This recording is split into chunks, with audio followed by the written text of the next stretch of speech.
Hello everyone watching at home, you're with Sava McClinton from Adelaide Eternal, bringing you another 7-minute 7-point series deck tech. Today I'm talking about my deck called Replenish. It's named after this card over here. Now we're going to go over the main engine of the deck because that part is the most important part. So it's all about getting an essentially deterministic Omniscience into play. And this involves these three cards, Academy Rector, Unburial Rites, and Cabal Therapy. Unlike any other combo deck, instead of having to assemble these three cards, you simply have to assemble one card. All you need to do is at the end of your opponent's turn, cast Intuition, fetch out these three cards, alternately Gifts Ungiven, fetch out these three cards. No matter which way your opponent splits it, you will always be able to sacrifice Academy Rector to a Cabal Therapy, return Academy Rector from Unburial Rites, or simply just actually cast a Cabal Therapy and then Unburial Rites back the Rector and cast Cabal Therapy again. Either way, this is going to die. You're going to get Omniscience into play. Once Omniscience is in play, the rest of the game is relatively simple.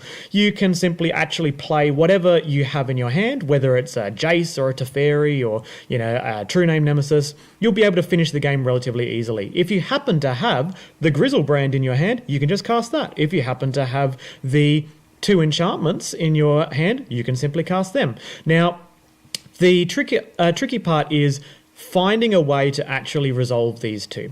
Now, there's a few ways you can do that, and I've separated these piles into a number of different categories. This one is your protection category. Now, you'll notice here that you've got the free counterspells in Force of Will and Mental Misstep to try and force something through, but you've also got some really cheap hand disruption in the form of Thoughtseize and Inquisition of Kozilek. Now, the main aspect of this particular deck is that it is a control combo hybrid deck. So instead of having cards like Daze and other cheap disruption, you've actually got quite mana-intensive disruption.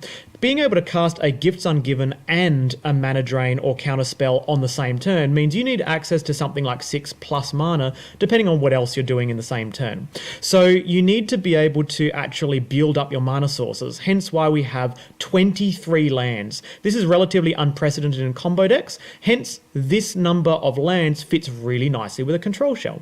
So these permission pieces are also multi-purpose. You have things like Mana Drain where you can drain your opponent's spell and then on your turn simply hard cast Cruel Reality or Overwhelming Splendor, and we'll get to these in a second.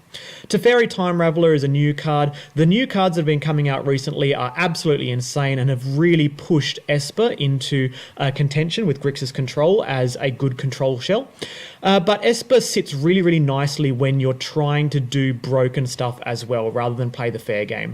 So let's go over to some of our broken things. One of the elements that you have in this deck is a sub-theme for Replenish.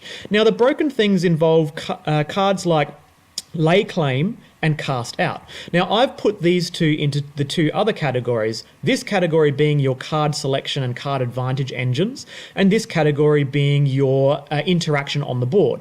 Now, when it comes to card selection, you are almost always cycling Lay Claim and just treating it like a cantrip. You can cycle Cast Out, but you can also simply cast it when you're in a pinch. Now, this cycling becomes really relevant on both of these cards because in the late game, if you've used your early game to set up by cycling these to be able to find your Intuition or Gifts Ungiven and then combo off, you'll be able to cast Replenish and return any other enchantments that have been in your bin.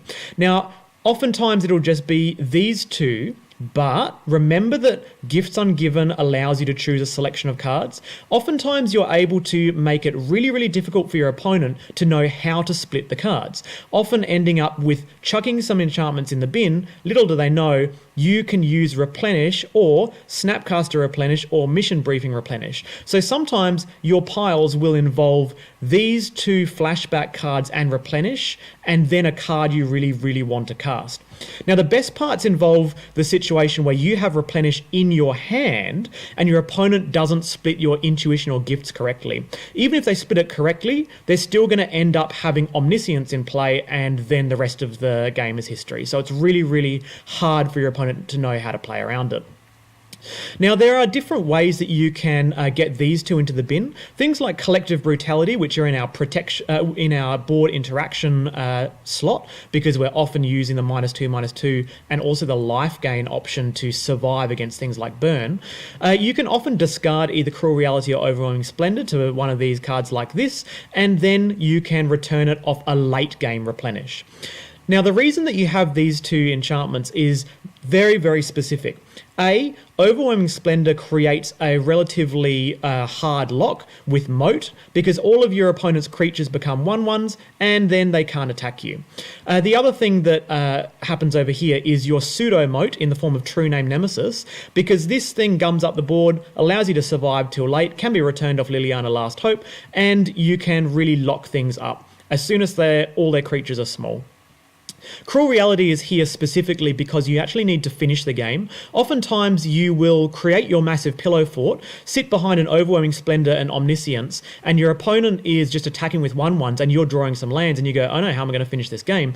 And basically any one way is perfectly fine, and sometimes you just draw your Cruel Reality and just cast it.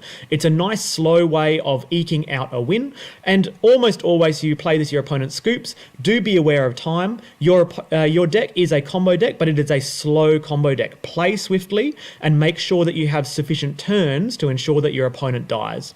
Now, there's also the rest of the board control package, which are relatively stock standard, but know that Lingering Souls is excellent as a free card off Gifts Ungiven. When you find your package, just chuck Lingering Souls in there and it will help you make sure that you stabilize. Your flying tokens will fly over your own moat, making sure you can finish the game too.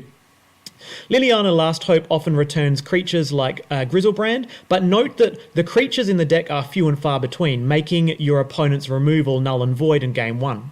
There's also the cheesy victory of Show and Tell Griselbrand, and sometimes you just do this and you win the game out of nowhere. Same with Show and Tell and Omniscience. So these are your options to do a fast combo.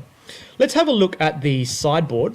In the sideboard, I've divvied these up according to against your creature matchups, against your control matchups, and against your combo matchups.